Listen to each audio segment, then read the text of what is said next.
Estaba programada esta conferencia en la Biblioteca Pública Arús de Barcelona. Antes de nada, quisiera, en primer lugar, mandar un fuerte abrazo y un mensaje de fraternidad y ánimos a la directora de la Biblioteca Arús, la señora Maribel Giner, que por una dolorosa pérdida personal y debido a esta circunstancia, actualmente está en confinamiento domiciliario. Ánimos, Maribel. El tema escogido para esta tarde presenta unas reminiscencias que a mi juicio son significativas dentro de lo que se puede denominar la hipérbole masónica de los mensajes esotéricos y que están referenciadas en un aspecto iniciático basado en la transmisión entre lo divino y lo humano, es decir, la comunicación inteligente de las sapiencias ancestrales. La lengua verde de los pájaros es el mensaje que miraré de transmitir sucintamente, que no es en absoluto confuso, arduo o complicado. Es como mística y mágica referencia de la mitología y la literatura medieval y tratará de ser un emisario inteligente del legado esotérico de las aves a través del tiempo y estaré asistido por la ingeniosa pluma de los iniciados de toda índole y época en el reconocimiento y conocimiento del arte real. Desde la más remota antigüedad se ha considerado a los pájaros como los primeros intermediarios entre el cielo y la tierra. Comencemos, pues, a partir de esa primera premisa que nos conduce a un texto muy conocido, que es de la tabla esmeralda de Hermes Trismegisto. Lo que está más abajo es como lo que está arriba, y lo que está arriba es como lo que está abajo. Es el primer mensaje del color verde, el verde de la esmeralda, que viene a ser el heraldo simbólico de esa esotérica tonalidad. El verde se consigue en el plano cromático con la mezcla del azul y el amarillo, es decir, el color marino de las aguas y el amarillo negruzco de las tierras sembradas. El lenguaje iniciático ha sido siempre sumamente cuidadoso y preventivo. A partir de expresiones veladas conocidas solo por los poetas, los trovadores, los alquimistas y, por supuesto, los francmasones. Todos ellos con un nexo en común: la búsqueda de la luz. Esta luz que en momentos finales de su existencia, en el Memento Moris, reclamó insistentemente el hermano Goethe. El mismo que nos dejó el legado intenso y esotérico de la serpiente verde, en el que la alquimia de sus palabras domina y doblega las fuerzas mágicas de la naturaleza hasta convertir los sueños en realidad y transformar las enojosas cargas de la vida en nuevas esperanzas e ilusiones. Esta manera velada de comunicación, como transportada por los pájaros fuera del alcance de los no iniciados, se ha hecho útil y necesaria, porque desde que el hombre comenzó a plasmar sus ideas y avances en un soporte, bien fuera la piedra, el papiro y más tarde el papel, otros han tratado de destruir y desarticular su legado. Es decir, el evitar que este mensaje llegara, de reescribir los conocimientos que a su parecer les amenazaban mediante el uso de la represión, la persecución y hasta el mismísimo martirio, avivando el fuego de las hogueras inquisitoriales. Así pues, sería necesario hacer una abstracción y considerar la lengua de las aves como brindas etéreas que se entremezclan en el aire, siendo sus palabras como volutas, plumas ligeras que surgen de los labios de los iniciados como un sublime mensaje que emana desde el corazón y que se posa en el regazo de la tierra húmeda de los bosques para solo unos pocos elegidos. Estas últimas palabras nos las decía el alquimista Nicolas Flamel. Dejemos volar nuestra imaginación y desde la interpretación libre del simbolismo personal emulemos la idea de estar en plena naturaleza y detengámonos a escuchar el trino de los pájaros, donde la modulación del gorjeo es pura armonía, es puro movimiento, es libre evolución, permitiéndonos desplegar sutilmente nuestras alas hacia la libertad de la creación, del pensamiento e interpretación. ¿Quién no ha experimentado esta sensación? Hagamos una abstracción. El color verde es naturaleza. En los bosques prolifera este color. Las aves se recrean en las hojas verdes de los árboles y después remontan hasta el cielo en búsqueda del libre espacio y de la libertad.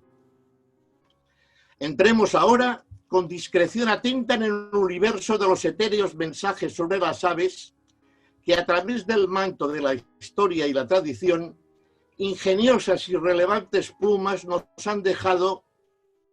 los han dejado a nuestra consideración. Tenemos, pues, las fábulas de Esopo y los mitos libios que menciona Aristóteles. También las historias de Apuleyo son un buen ejemplo. Posteriormente, las metamorfosis de Ovidio contienen asimismo un mundo de transformación en donde aparecen gran cantidad de aves que guardarán con el tiempo su connotación alegórica. Como quiera que los pájaros se comunicaban por sonidos semejantes al silbido, en la antigüedad, y muy concretamente por parte de Apolonio de Rodas, nos cabe apuntar que en su épico relato, la proa de la legendaria nave Argos hablaba también el mensaje antiguo y verde de los pájaros. También la lechuza Minerva es el emblemático símbolo de la filosofía comprometida. Como ave nocturna que comienza su vuelo al anochecer en la penumbra y que observa, piensa y trata de explicar conceptualmente al mundo como albacea de nuestros secretos y vigía de los últimos pensamientos que recorren nuestra conciencia antes de iniciar el reparador sueño. Más tarde, de la mano de la Biblia y concretamente del Levítico, se nos aparece la figura de la cigüeña, que aunque era considerada de entrada como un animal impuro, fue desde bien principio considerada como símbolo de buen augur. En los países europeos, su regreso regular en primavera corresponde a la fiesta de la resurrección de la naturaleza. Su papel de portadora de niños, o sea, de vida, se liga seguramente a este tema, aunque también hay otras interpretaciones vinculadas con la noción del pájaro del alma, en contacto con las aguas de la creación, fuente de toda fertilidad.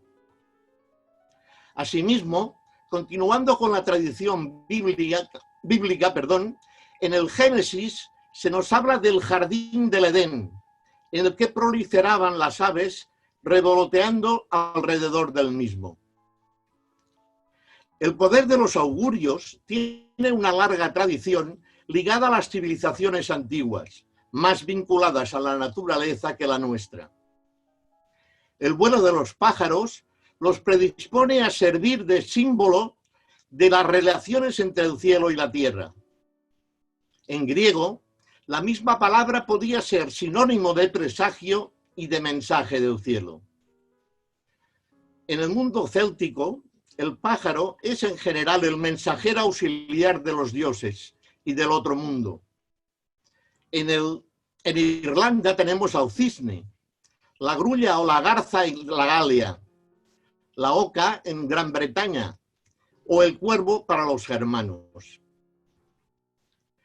En un pasaje del Cántico Espiritual de San Juan de la Cruz, podemos recrear la imagen del dulce ruiseñor que forma parte de las delicias de la unión con el alma de Dios, tal como se ve en las últimas liras del poema místico, puestas en boca de la esposa que insta al amado a gozar del amor en el seno de la naturaleza. También Pedro Ciruelo, canónigo de la Catedral de Salamanca, se hace eco de estas creencias al respecto del mensaje aéreo y misterioso de las aves, y lo combate ardorosamente en un opúsculo publicado en 1556 con un largo título. Dice así: Reprobación de las supersticiones y hechicerías, libro muy útil y necesario a todos los buenos cristianos.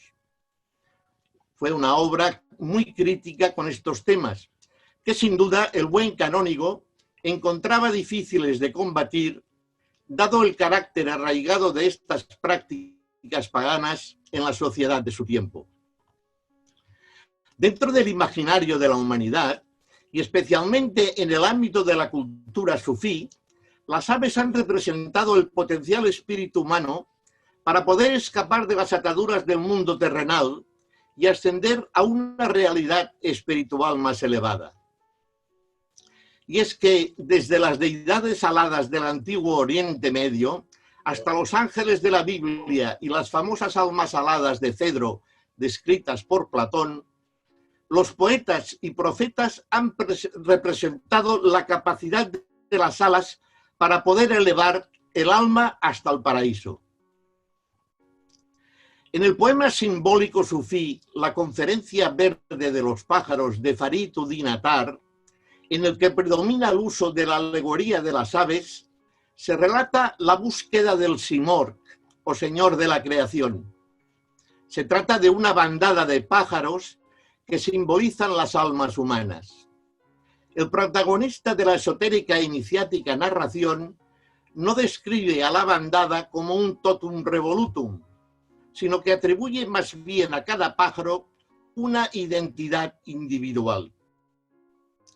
El uso de la simbólica de los pájaros representa el viaje de cada persona desde la ignorancia del profano hasta la iluminación del iniciado.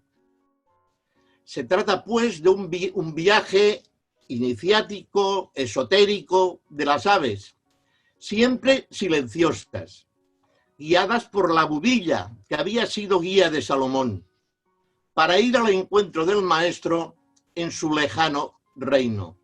Se trata, pues, de una migración.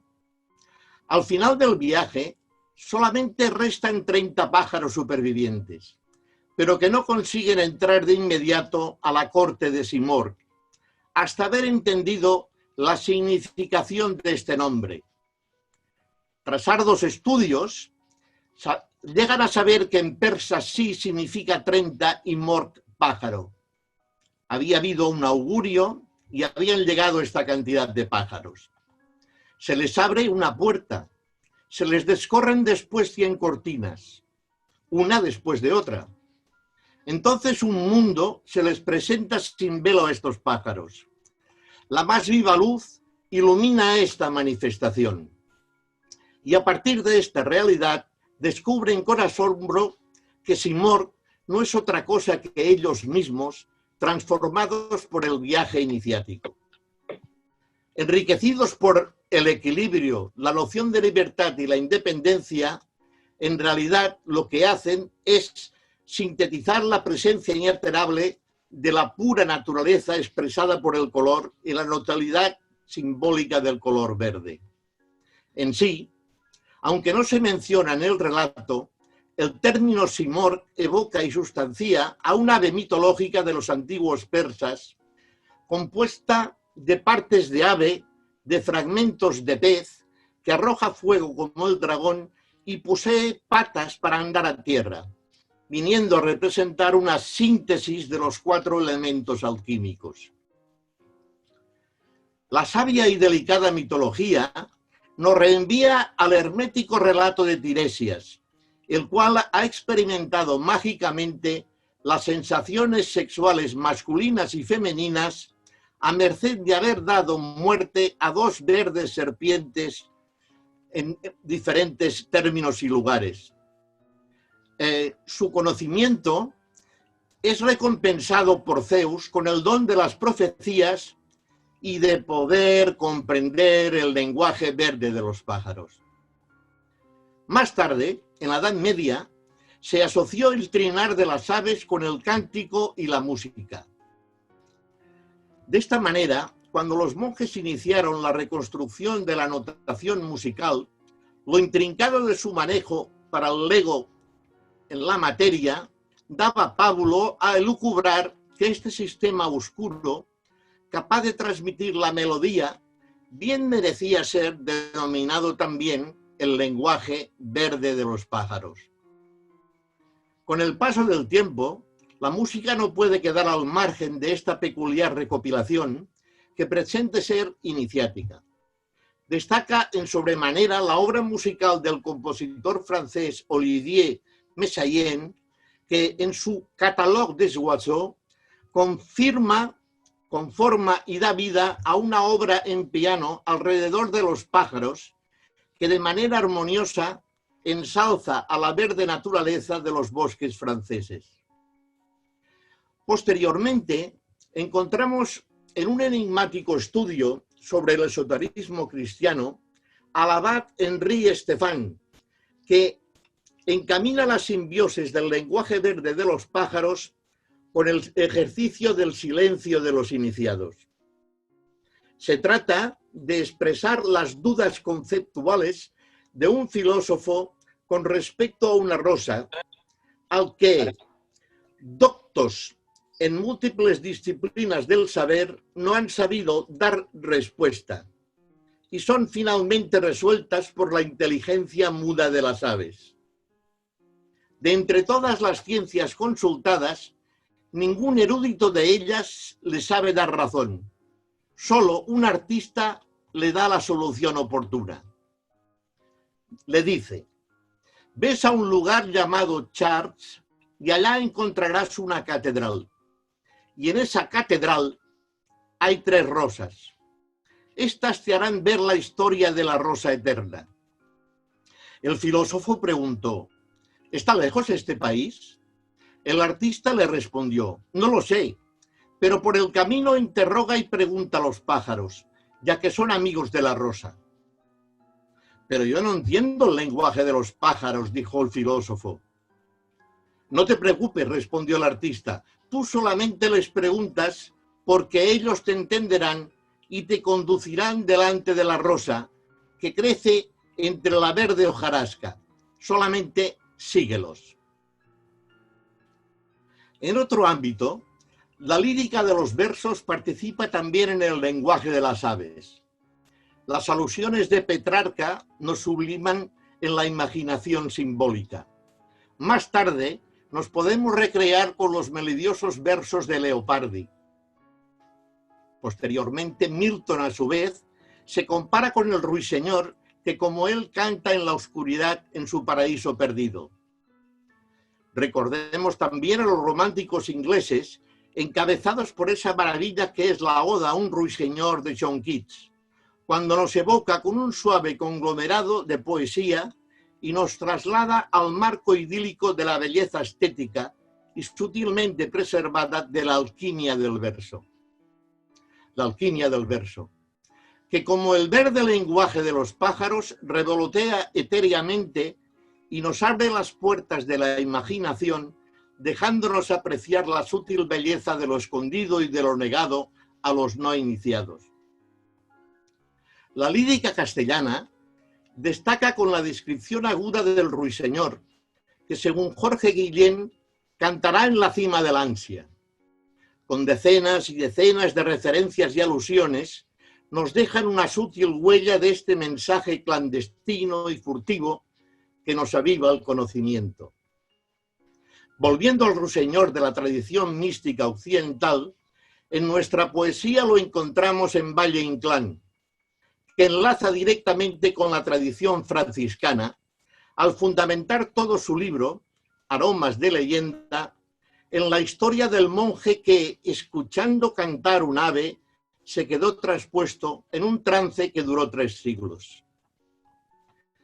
Pero hay que sustantivar que el entorno discreto y velado de la alquimia no se reduce a la transmutación de metales simples en nobles, sino que alcanza su cénit en la sabia distribución del mensaje de los iniciados, del paso de la tradición oral a la prosa escrita, enmascarada, basada en el doble sentido de la lengua, con sonoridades ordinarias y con doble sentido y con un cuidado en la pronunciación de las vocales bajo la doble oratoria del alfabeto y a la manera de los profanos, los pájaros nos guían hacia el sensible conocimiento, como nos hace partícipes René Guénon en su estudio sobre la ciencia sagrada.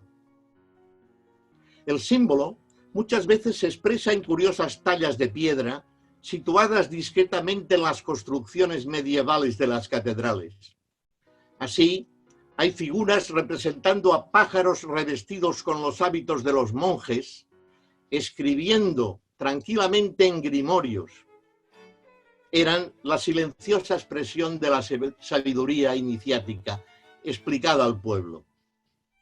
Se utiliza pues una lengua respetuosa, heredada de los antiguos y conservada en ciertas escuelas arcanas, inasequibles a los avatares del mundo profano.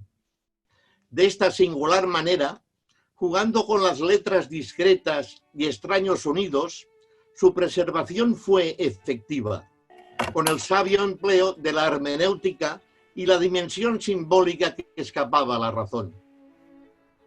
Se conseguía un éxito prudente y velado del juego de palabras como la mejor forma de aproximar la dualidad paradoxal del símbolo a los que llegaban a comprender. Los pájaros, partícipes de la ignota disciplina alquímica, no ignoran que muchos escritos ancestrales torturan inteligentemente las palabras para alejar de la verdad a los que no merecen llegar a su exacta y silenciosa comprensión. Y es a partir de este principio que Fulcanelli nos lo expresa sutilmente en su obra Las moradas filosofales. Nos dice así, cortito: los viejos y sabios maestros solían redactar en la composición de sus cultos e ilustrados tratados, utilizando sobre todo la cábala hermética, que ellos denominaban aún lengua de los pájaros, lengua de los dioses, gaia ciencia, oculto saber. También Fulcanelli, en el misterio de las catedrales, califica la lengua de las piedras de las edificaciones sacras como clara y sublime, lo que la hace comprensible al alma de los más humildes como a la de los más sabios, al son de las excelsas melodías de las obras de Händel o la orquestación singular de Beethoven. Este lenguaje secreto de los constructores, que también podemos denominar el lenguaje verde de los pájaros, fue el receptáculo del saber tradicional que, en virtud de su silenciosa y sigilosa clandestinidad, se convirtió en lengua de iniciados, ganando con el tiempo una vetusta complejidad a fin de preservarse convenientemente de la censura y los anatemas del clero. Los nombres y designaciones llegaban a cambiarse sabia y prudentemente con el doble sentido, situación que les permitía agilidad en sus medios de comunicación, que podían ser poesías, inscripciones, juegos de ingenio o canciones infantiles. Hay una máxima: todo lo valioso ha de permanecer bien guardado, preservado y protegido, y como bien expresaba el aforismo arcano, ¿quién podrá entender? Pues sencillamente aquel que merezca la revelación, ya que conviene ocultar el arte a los locos y sugerirlo a los sabios, pues de otro modo sería cosa de condenación. En efecto, estemos seguros de que es un privilegio, un regalo, un don observar y mirar a los pájaros y aproximarnos a esta habla simbólica de los mismos que hemos seguido resumidamente en esta tarde. No es una tarea inmediata ni siquiera fácil, pero tampoco es difícil. No hay reglas quizás para aprender a hacerlo. Se trata de la alquimia de la palabra, que no transmuta metales simples en preciosos, pero sí transmite etéreos mensajes de oro a los iniciados. El saber disfrutar momentáneamente de un modo efímero pero inolvidable de esa experiencia supone una celebración secreta de lo cotidiano, de algo que va esculpiendo poco a poco nuestra facultad de descubrir y de redescubrir, refinando nuestra mirada iniciática para que puedan surgir momentos de un modesto triunfo de la sutileza, esa fértil y misteriosa celebración del silencio que completa y es cómplice de recónditas verdades. El verde lenguaje iniciático, desde su capa protectora, ha estado siempre desde la oscuridad de los tiempos asociado a los ángeles, fieles protectores alados como las aves y custodios de nuestros errores personales, que caminan a la par con nuestra conciencia, elevándola y abriendo las puertas del corazón de quien se sabe y sabe entenderla. El corazón verde es el sustituto de la madre, según Durán en sus trabajos de psiquiatría, ya que esta tonalidad al parecer daba paz a los esquizofrénicos, sintiéndose como en el regazo de la madre. En este mismo plano, tanto Jung como Lacan creían que este color era un código inconsciente que permitía amplificar el sentido de las palabras y de las ideas. Es preciso que al entorno de la simbología del color verde no olvidemos que fue el color de la túnica de Mahoma, la tonalidad y la vestimenta de los médicos de la Edad Media y el color de la cruz como símbolo de revelación del Nuevo Testamento. La pátina y coloración del actual símbolo de la cruz de las farmacias, en conmemoración de la medieval botica. La dominación actual de partidos políticos que en sus postulados defienden la naturaleza. Y, cómo no, el camino abierto hacia la libertad con el verde de los actuales semáforos que nos facilita el paso después de estar el rojo. Sin olvidar el color verde del dólar, que con su connotación simbólica y psicológica del crédito fuerte y estable, fue la cosa que pretendieron los padres de la patria estadounidense. Y dejadme añadir una pequeña maldad dialéctica a caballo del color verde de las hojas de acacia, que es el nombre de mi logia. Como corolario, aprovechando estos momentos, me gustaría reflexionar junto a todos vosotros, haciendo volar, nunca mejor dicho, nuestra imaginación, como el revoloteo de las aves que son libres y que no tienen o experimentan temor o miedo. Decía Montaigne de que nada tenía tanto miedo como del miedo, y que el hombre, cuando tiene miedo, se vuelve peligroso. En las actuales circunstancias que nos envuelven, nuestro peor enemigo es el miedo. La necesidad de seguridad ante los acontecimientos que nos están sucediendo nunca debe doblegar el espíritu crítico que debe prevalecer siempre en nosotros. Recordad que nuestro deber es saber trasladar fuera de las logias el espíritu de los principios que practicamos dentro de ellas.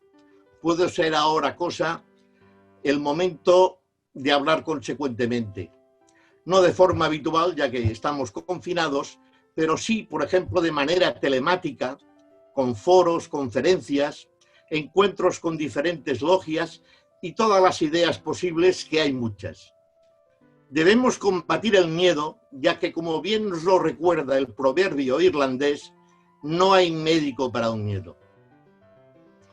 Para finalizar, quisiera despedirme de todos vosotros, agradeciendo vuestra presencia y atención con un abrazo que quiere ser kilométrico y kilómetro cero de la amistad y la densidad del amor fraternal, concentrado en un punto que es justamente el electrocardiograma del alma. Os debo a todos vosotros un fraternal abrazo y pronto, muy pronto, espero poder satisfacer mi deuda. Que la alegría esté en los corazones, que el amor reine entre todos y que la paz se extienda sobre la tierra. He dicho, venerable maestro.